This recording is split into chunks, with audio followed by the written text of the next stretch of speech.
Hey, this is Matt once again. Welcome back to another video, and this is a paid request for X-Ray Punch. Thank you so much for that. For those interested in requesting any type of videos, movie reviews, re-reviews, random thoughts, streams, commentaries, video game playthrough for an hour, or full playthrough, tier list, ranking, whatever the case may be, feel free to send it either directly to my PayPal. I do have a CashApp as well. Links are down below in the info box, and I will get to it as soon as I possibly can. And this is for 1% Warrior, also known as just 1%er. I've seen it with both titles. I'll just call it 1% Warrior just for the sake of argument. And came out around 2023, and it stars Tak Sakaguchi, which he's been in a few films. I think he was in Versus, which I do remember that film. I couldn't tell you what the plot of it was, but it had some pretty insane action in it. I think he had a big role in Godzilla Final Wars, I think. Don't quote me on that.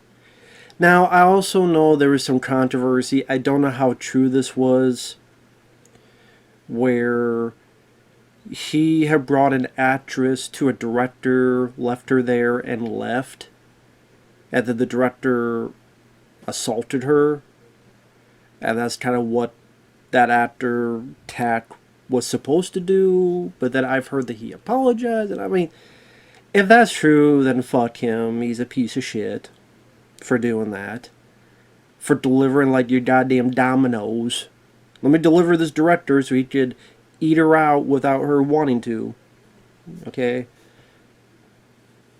But, yeah, I don't know the full story, but I'm just saying that is a story out there. In case somehow, some way, someone sees this video and go, well, how come you didn't mention that? Well, I'm mentioning it now, because I don't know 100% the full story. But if it is, Tak, fuck you.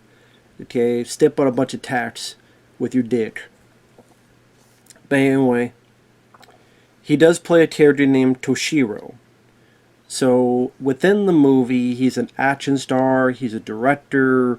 He's interviewed for his debut film, Birth, which is at least the first film he directed. And I kind of like this meta approach where people are being interviewed and they say, yeah, he's pretty crazy, or he's too hardcore, or he's really good, and oh, I train in special forces, and you know what, he could join us anytime.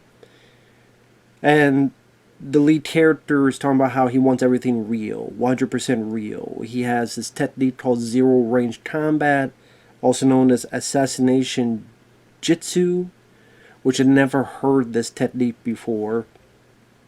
And you do see it implemented later on, and it's interesting. I'll get to that in a few minutes.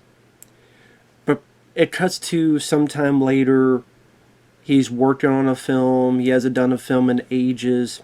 It's a film like in the days of the samurai, and the director's giving him grief. Listen, you're a niche, I'm mainstream, and really talks down to him. And the guy just kind of tapes it because the producer is a friend of his, got on the job, and he's just trying to play ball. But going through this experience made him go, I want to make a new film with real 100% action and really be committed and really be focused.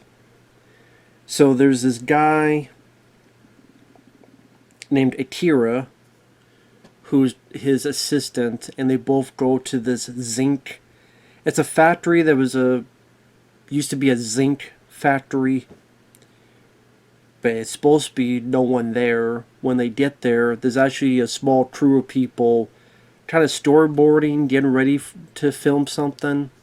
And like, what are you doing here? And in the midst of them talking with each other, someone on that side gets shot in the head.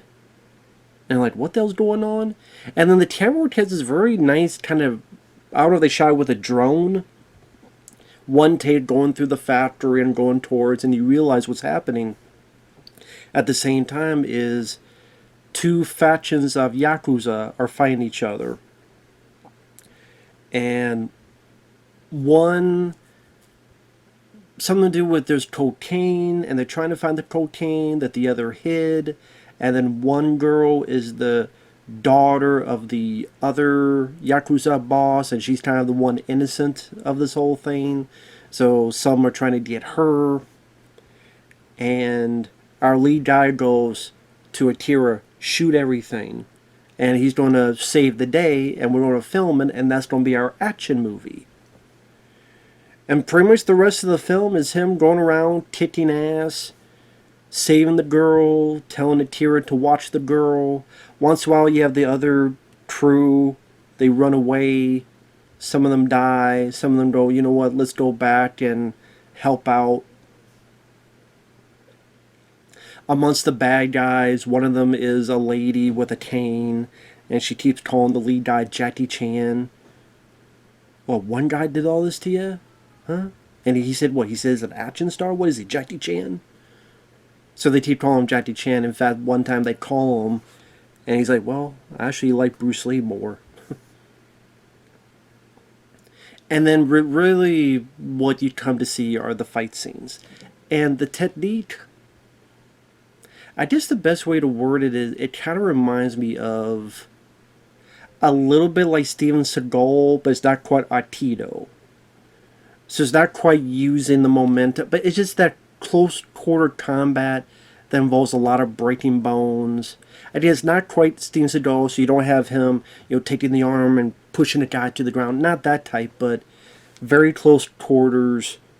And he'll use like the clip of a gun and hit someone with it, or he'll use a wrench and hit someone in the face, or twist someone, and a lot of breaking bones. This was one bit where he has like a small flashlight, and he'll do this to blind people. He'll do it up close to them, blind them, and hit them. And eventually he kind of uses the handle of the flashlight and hit them and like jab them to the stomach and stuff. Break bones if he can. He even starts using it like it's a samurai sword, and he kind of lets the light hit his side or his stomach and put out there so people can be blinded, and hits them. So it's not the Raid Redemption. It's not that kind of insane fight.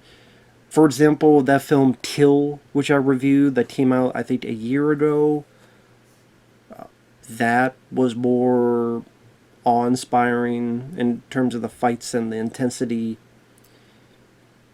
I bet you the Raid Redemption, or even Headshot, which has the same star. There's been other films that are more wow reaction for the action, the fight scenes. But at least it was a bit different. And I liked them. I thought they were pretty well choreographed, especially the bit with the wrench and then the one fight scene with the flashlight. I'm like, okay, it's a bit different. So that's something. It did feel typical. It tries to go a little bit more realistic with the sound effects, and a lot of times you don't hear music during it. That may kind of throw people off, because it's trying to be more real, which is not real, of course, but I was fine with the change of pace on it. I mean, the rest of the plot, there's really not a whole lot to talk about in terms of the villains. The one girl with the cane, she could be deadly when she has to. I was kind of waiting for her to have some big fight scene. She doesn't.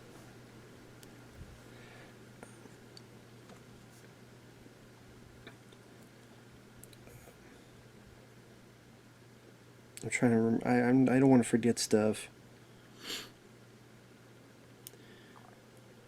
There's this one bit with some pretty dodgy CG where that girl with the cane kind of does something, and it creates this explosive element that goes through the vents and the pipes, and you get some pretty iffy bad CG fire during that, which makes me go, why even have this in the movie? It looks dodgy. To certainly keep harping on the fact it's supposed to be 100% real, that you have this really bad CG effect, just don't have it in there, or rework it so you just have real practical fire, real practical explosives, edit around it. That's just the way I look at it.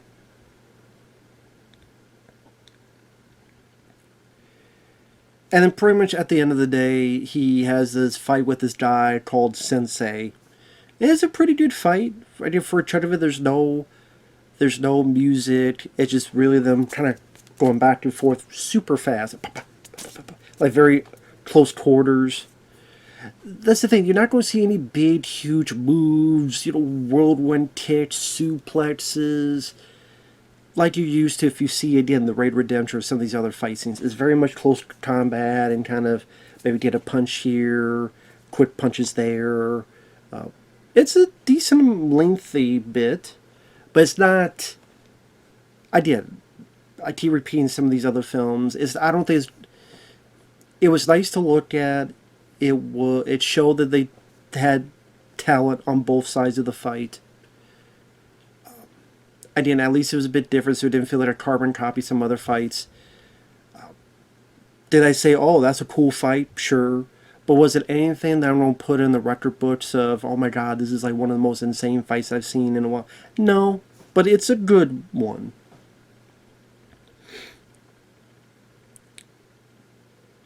This is where it starts to get confusing. And sorry about the cat in the background. He will shut up. And so he fights the guy. This is spoilers. Heavy, heavy spoilers. Starting here. Does this where my thoughts on the film kind of go wishy-washy on it? Again, heavy spoilers. So it gets to a point where he's kind of beating the guy, and then one of the bad guys is going to shoot the lead, but I guess because he got his respect, the sensei guy pushes him out of the way, he gets shot and killed. Because the guy was firing wildly, it hit the roof and realized there's cocaine falling from there. One thing leads to another. The girl tries to shoot.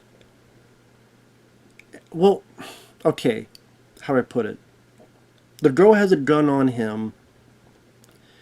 Akira, the assistant, tells the lead, you haven't killed anybody yet, which is true. You just broken their bones or knocked them out.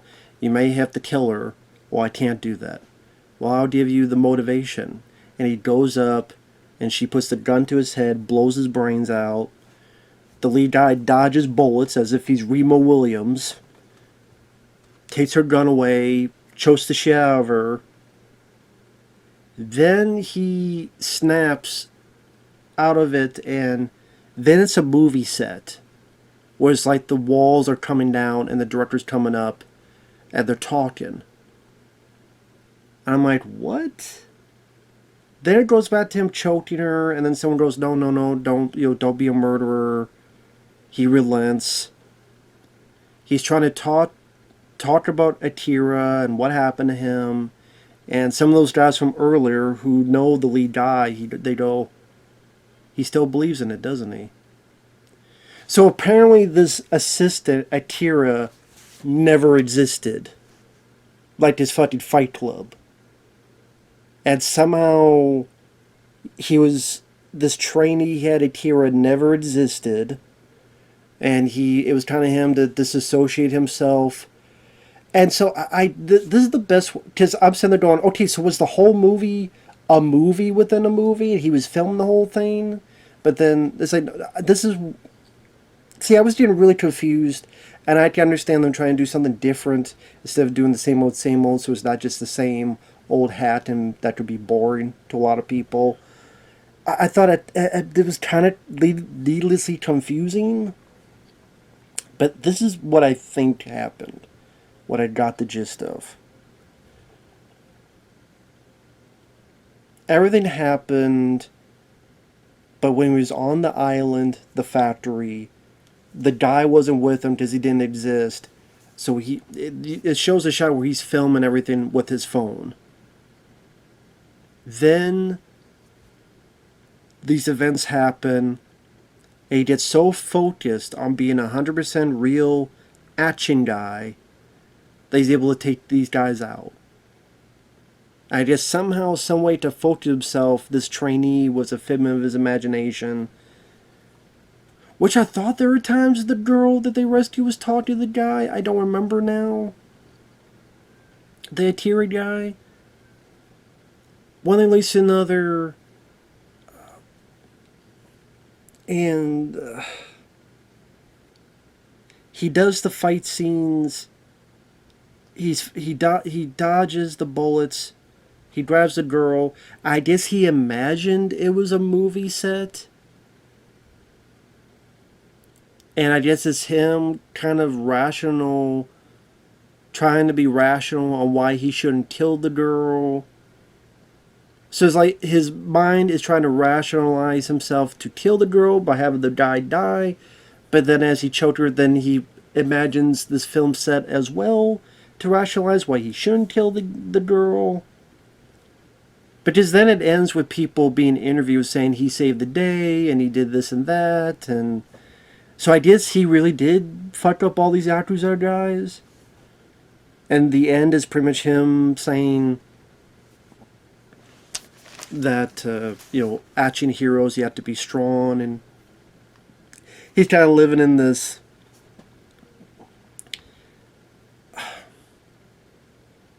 like he really worked himself into believing this trainee was real to get him.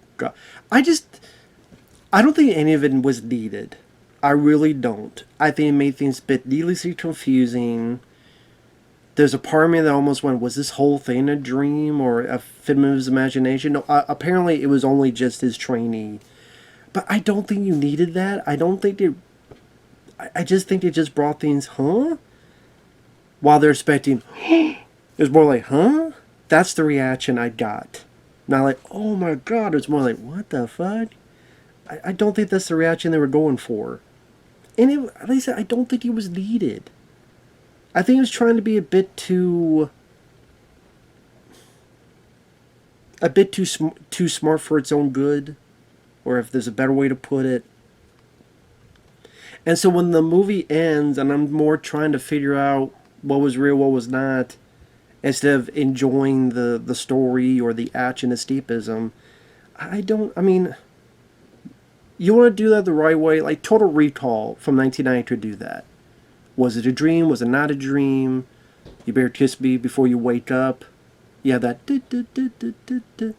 I like to think it was all real, but some people could think it was all a dream, and you could think about that, but it doesn't make it confusing. It doesn't make you taken out of the movie. At least for me, it did. And whatever he's trying to say, I think there's other ways he could have done that. Like if you're trying to say about this guy's committed and wants to be real,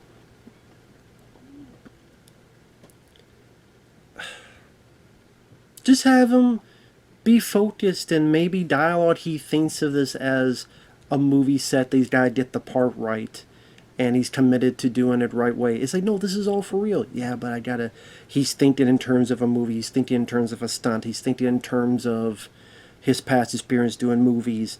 But that's what gets him through to the next ordeal. In his view, the next scene. In reality, the next ordeal, the next villain, the next obstacle to overcome. He thinks of it in movie terms, and he's so focused as a action film star that's what's able to get him through. I think that's really all you needed. But, I mean, to me, it kind of overcomplicated a situation that didn't need overcomplicating in the first place. So yeah, the fight scenes were fine to watch, but I don't really feel the need to watch them again. I would say that the wrench and the flashlight stuff were decent to see. The opening parts where it's the movie, it's kind of the behind the scenes of an action film, I thought was interesting to have it play out that way. It's not too overlong a film, it's 80 some minutes long.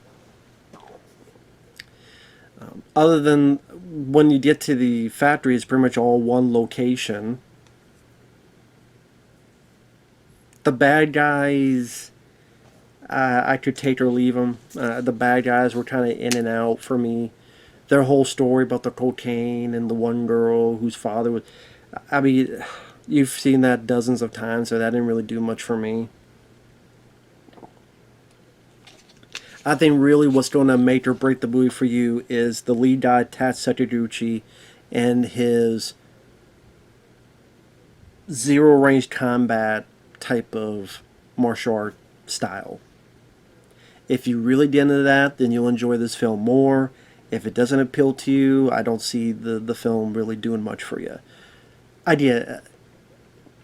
It was interesting. It kind of reminds me of if Steven Seagal could actually move nowadays. Maybe this is the type of action he would do if he could actually get off his fat ass and move. Again, at least it's different from the pack of the more acrobatic, crazy moves or takedown MMA style fights. So it's not either of those. So again, I'm fine with having someone do something a little bit different. I mean, just look up a clip on YouTube. I'm sure you do fight scenes on YouTube, and that'll give you the idea of whether you're into it or not. It was interesting to watch. I'm glad I saw it at least once. I didn't mind the film. I would say overall I liked it. I liked it.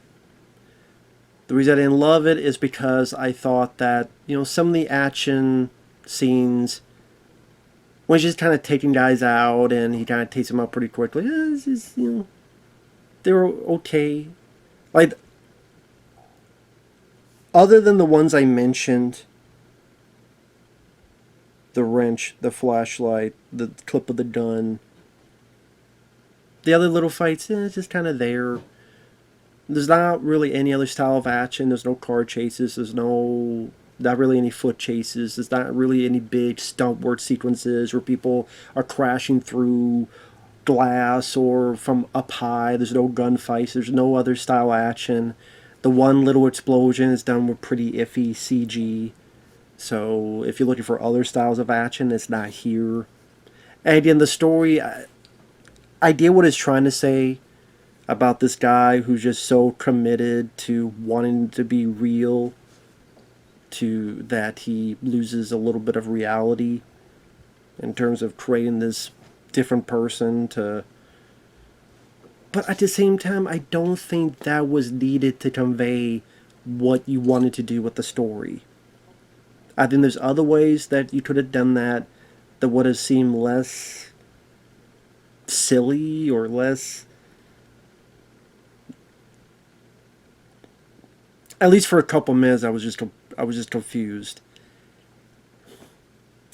I don't know if that's really the right thing to do for the audience. That's just the way I look at it, but maybe that's just me.